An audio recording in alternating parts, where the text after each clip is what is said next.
महाराष्ट्राचे लाडके उपमुख्यमंत्री सन्मान्य कैलासवासी अजितदादा यांचं आज सकाळी दुःखद निधन झालं। महाराष्ट्रावर दुःखाचा डोंगर कोसळला। कोणालाही अपेक्षित नसताना ही अशा प्रकारची अचानक घटना घडल्यामुळे महाराष्ट्रावर शोककळा पसरलेली आहे। मी परमेश्वर चरणी प्रार्थना करतो की त्यांच्या हुतात्म्यास चिरशांती लाभो, त्यांच्या कुटुंबाला या दुःखाच्या डोंगरण्यामधनं सावरण्याची शक्ती परमेश्वरांनी देवो।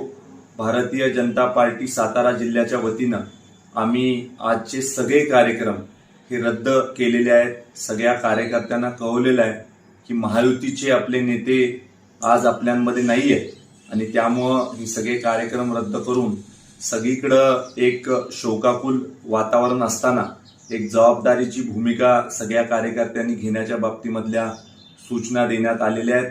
निश्चित जी पोकळी महाराष्ट्रामध्ये अजितदादांच्या जाण्याने निर्माण झालेली आहे ती कधीही भरून न येणारी पोकळी निर्माण झालेली आहे। मी परत एकदा भारतीय जनता पार्टीच्या वतीनं अजितदादांना भावपूर्ण श्रद्धांजली अर्पण करतो। अजितदादांबरोबर अनेक वर्षापासून आम्ही काम करत आहोत।